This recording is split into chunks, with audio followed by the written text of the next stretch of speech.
For more stock news updates, remember to press the like button and subscribe. With that being said, let's get straight into the video. SoFi Technologies has just announced its latest earnings report, delivering an impressive financial performance that exceeded analysts' expectations. The company not only outperformed projections, but also reached a significant milestone by recording its first ever full-year profit under generally accepted accounting principles since becoming a publicly traded entity in the year 2021. This marks a crucial turning point for SoFi as it continues its efforts to solidify its position as a leading financial technology firm. One of the key areas of focus for SoFi has been the expansion of its capital-efficient business segments, a strategy that will remain a priority throughout 2025. Despite these achievements, investor reactions to the earnings announcement were mixed, which led to a 10% decline in the stock price the day following the report. This reaction raises the question, does SoFi represent a strong buying opportunity at this moment? The company wrapped up an outstanding year with financial results that surpassed expectations. During Q4, SoFi's revenue surged to $734 million,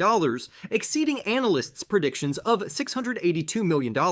Additionally, adjusted earnings per share reached 5 cents, slightly above the projected 4 cents, reinforcing the company's ability to deliver profitable growth. A pivotal factor behind SoFi's success in recent years has been its acquisition of Golden Pacific Bancorp in 2022. This strategic decision allowed SoFi to obtain a banking charter, which fundamentally altered the company's business model by granting it the ability to accept deposits and retain a larger share of loans on its balance sheet. This rapid expansion in deposits underscores SoFi's aggressive efforts to grow its platform while simultaneously strengthening its capital base. By increasing deposits, the company enhances its ability to fund lending activities at a lower cost, reducing its dependence on third-party funding sources and improving overall profitability. Turning to SoFi's lending segment, net revenue totaled $1,490 million, while contribution profit reached $891 million, reflecting an 8% increase compared to the previous year. Contribution profit serves as a critical internal metric that management uses to assess the profitability of individual business segments. The moderate growth in this area was largely anticipated, as SoFi took a more conservative approach to lending in response to the economic uncertainty that characterized the previous year. While lending growth remained measured,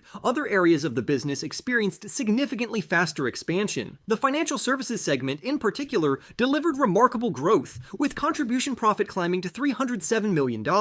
This represents a dramatic turnaround from the previous year when the segment reported a loss of $262,000.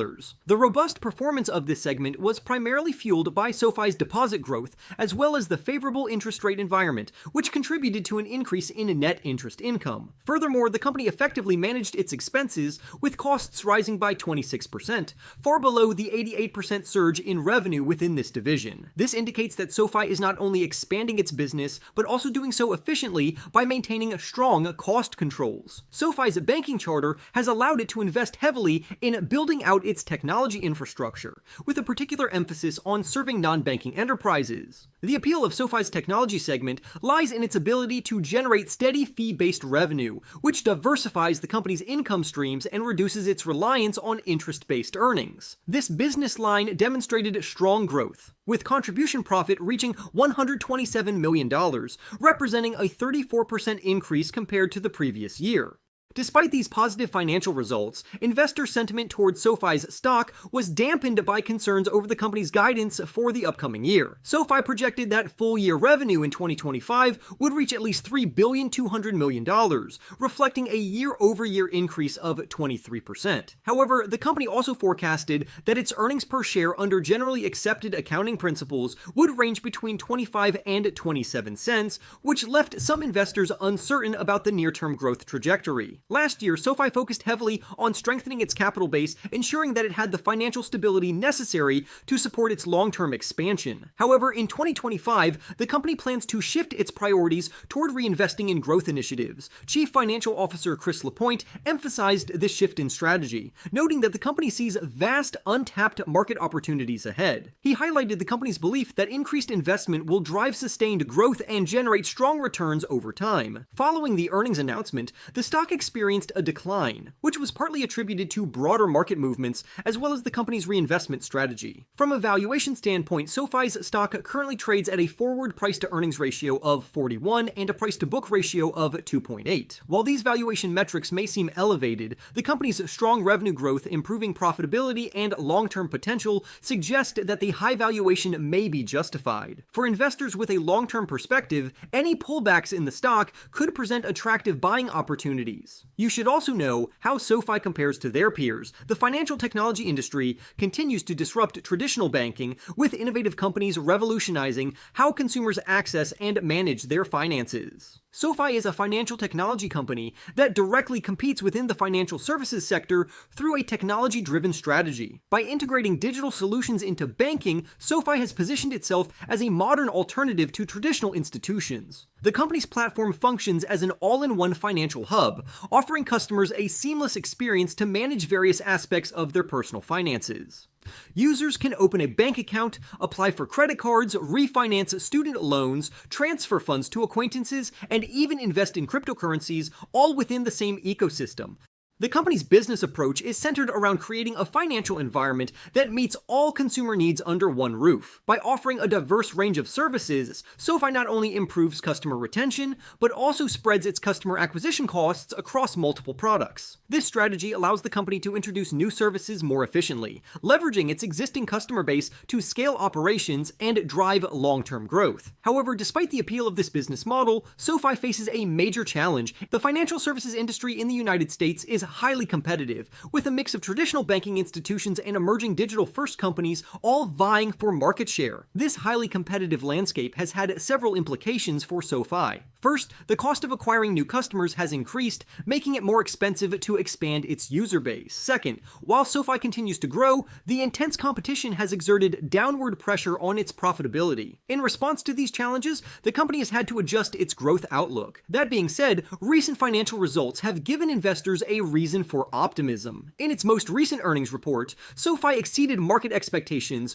for both revenue and profitability. This stronger than anticipated performance has bolstered investor confidence, reinforcing the company's ability to navigate challenges and continue expanding. Despite this positive momentum, SoFi's stock trades at a relatively high valuation. Investors are paying a premium for shares, even though the company faces strong competition and must manage high customer acquisition costs. Meanwhile, New Holdings, another rapidly growing financial technology firm, is experiencing faster expansion and delivering stronger profit margins. Although SoFi is well known among investors in financial technology stocks, New Holdings may not be as widely recognized, particularly among those who focus on US-based companies. This is because New operates exclusively in Latin America, serving customers in Brazil, Mexico, and Colombia. The company provides a digital financial services platform that customers access primarily through a mobile application. Through this app, users can take advantage of a broad range of financial products, including cryptocurrency wallets, investment options in exchange-traded funds, insurance policies, and traditional banking services such as checking accounts. This all-in-one platform approach mirrors SoFi's model,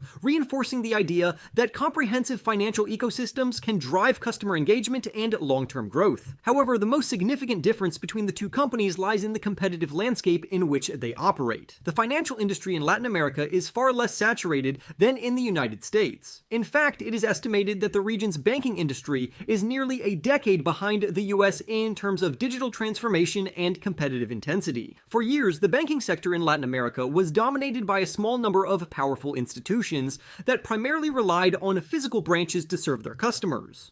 This traditional banking model resulted in limited access to financial services for many individuals. New identified this market gap and quickly capitalized on the opportunity. Over the past year, the company has experienced explosive growth, going from a relatively small user base to serving more than 100 million customers. In Brazil alone, an astonishing 50% of adults are now new customers, highlighting the company's dominant market presence. Unlike SoFi, which faces stiff competition from numerous financial technology firms and traditional banks, New has had a much clearer path to success. With fewer competitors in the the Latin American financial technology space, New has been able to scale rapidly while maintaining strong profitability. Additionally, the company has benefited from a large population of individuals who previously lacked access to modern banking services, allowing it to attract a vast number of new users at a rapid pace. The company's ability to scale efficiently, coupled with a less saturated competitive landscape, has resulted in higher profit margins and stronger overall earnings.